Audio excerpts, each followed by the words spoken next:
Hola, soy José Casabona y esto es Decimonónicos y Decimonónicas, el podcast de historia donde hablamos de personas muy ricas que hace tiempo les entró una miaja de apechusque y la roscaron. Sus tumbas son las mejores del cementerio, pero que sepamos no pudieron llevarse al otro lado ni las acciones en bolsa, ni sus joyas, ni sus mansiones.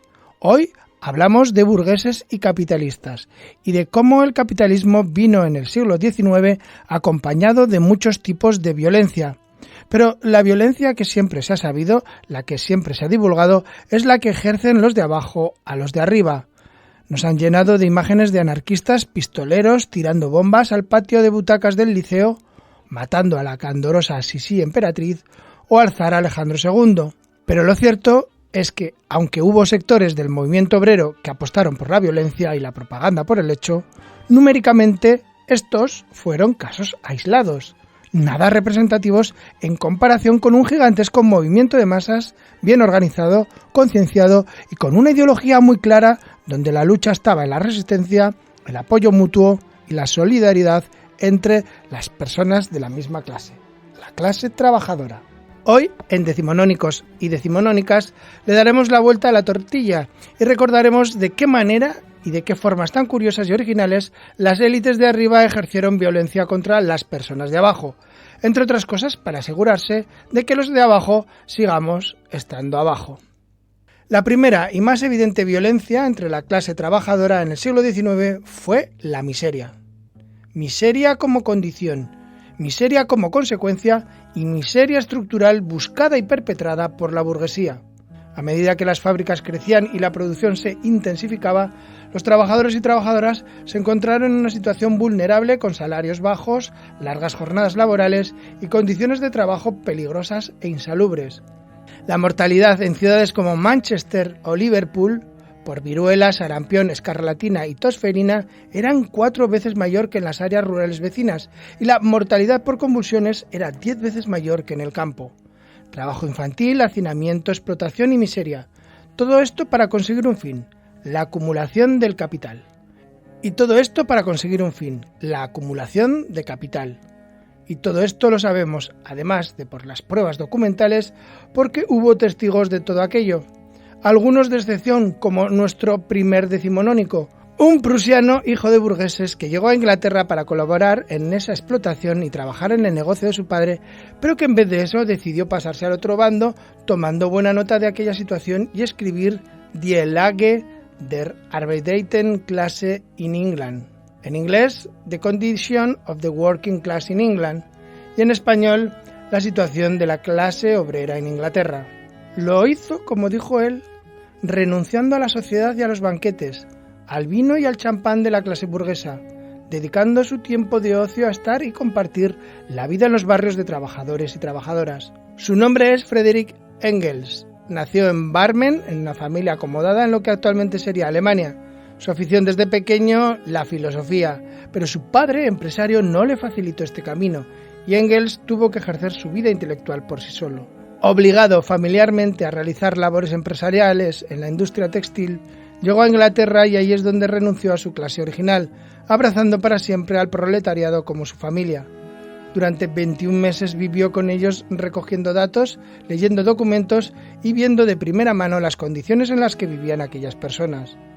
Todo esto condujo, como era de esperar, a la rebelión, y cuando las clases bajas se rebelan, las clases dominantes ejercieron las violencias sin ningún tipo de rubor en aras de la paz social.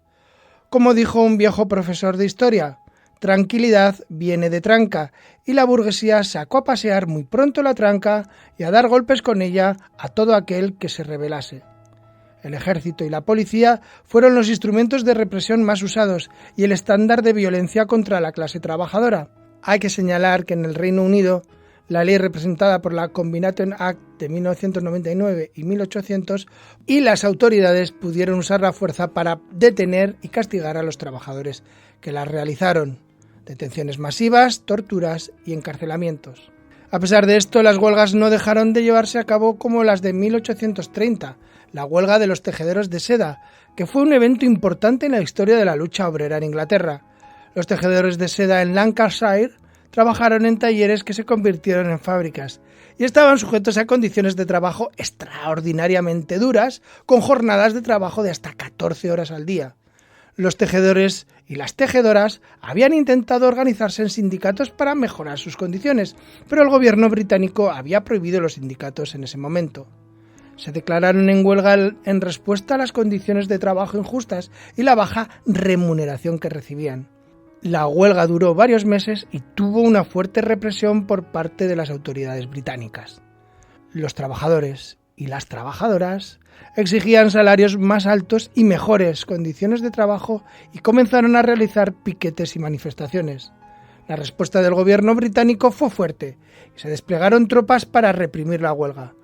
Los obreros y las obreras fueron golpeados y arrestados y varios líderes de la huelga fueron condenados a prisión. A pesar de la represión, la huelga de los tejedores de seda de 1830 inspiró a otros trabajadores en toda Inglaterra a luchar por mejores condiciones de trabajo y salarios más justos. La huelga también llevó a una mayor presión pública sobre el gobierno que permitiera la formación de sindicatos, lo que finalmente se formuló en 1867. Pero también hubo otro tipo de violencia burguesa, menos oficial en algunos casos. Los empresarios contrataron a matones o rompehuelgas para atacar y disuadir a los trabajadores de organizarse o hacer huelgas.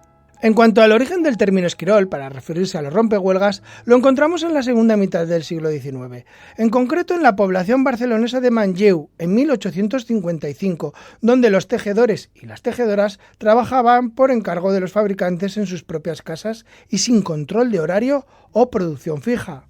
Fue en ese año en el que se construyó un edificio al que debían acudir a tejer durante un número determinado de horas al día. Las trabajadoras se negaron a acudir a tejer a la factoría, queriendo seguir trabajando desde sus casas, hecho que propició que el empresario acudiese a la población más cercana en busca de personal que quisiese ir a trabajar a la fábrica. La localidad se llamaba L'Esquirol, actualmente conocida como Santa María de Corcó, y la noticia corrió rápidamente por toda la comarca, haciéndose público que los esquiroles, en catalán els esquirols, estaban trabajando como reemplazo de los tejedores que se encontraban en huelga. Desde aquel entonces, el término esquirol se ha popularizado y utilizado en todo territorio español como sinónimo de rompehuelgas y para referirse a aquellos que acuden a su puesto de trabajo o reemplazan a otros en una jornada de huelga. En cuanto a los matones, deberíamos cruzar el charco y viajar a los Estados Unidos. Allí encontramos a nuestro siguiente decimonónico. Hablamos de Henry Clay Frick, un industrial, financiero y mecenas estadounidense que perteneció a un grupo de agresivos empresarios conocidos en su momento como los varones ladrones, personas sin escrúpulos que amasaron gigantescas fortunas en distintos negocios imponiendo tácticas monopolistas y enfrentándose abiertamente a los sindicatos. Frick se hizo famoso porque en la huelga de Homestead decidió contratar a 300 matones bien armados a través de la reputada agencia de detectives Pinkerton. Actualmente podemos incluso leer el escrito de sus órdenes. Estos 300 matones de Pinkerton se reunieron en la presa de la isla Davis en el río Ohio, a unos 8 kilómetros abajo de Pittsburgh. A las 10:30 de la noche, el 5 de julio de 1892, se les entregaron rifles Winchester, se colocaron en 2 barcazas especialmente equipadas y se remolcaron río arriba con el objetivo de sacar de las instalaciones a las trabajadoras y a los trabajadores por la fuerza donde estaban en huelga. Tras desembarcar se produjo un gran enfrentamiento entre los trabajadores y los de Pinkerton. 10 hombres murieron, 9 de ellos trabajadores, y también hubo 60 heridos. Los matones de Pinkerton fueron rechazados y los disturbios fueron finalmente sofocados con la intervención de 8.000 miembros de las milicias armadas del Estado, es decir, el ejército estadounidense. Durante el enfrentamiento, Frick dio un ultimátum a los trabajadores de Homestead, reafirmando su negativa a hablar con los representantes sindicales y amenazó con expulsar a los trabajadores en huelga de sus hogares. Su idea de resolver un conflicto es que miles de personas se quedasen sin trabajo y sin hogar.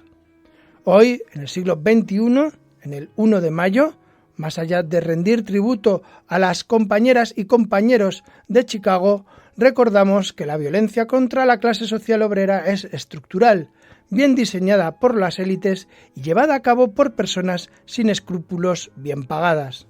Esto pasó en el siglo XIX y esto pasa ahora en el siglo XXI.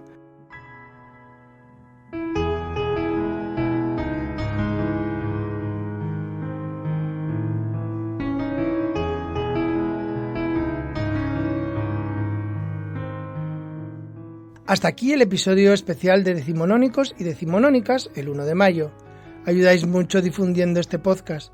También ayudáis con los likes y comentarios, que por cierto son cada vez más abundantes.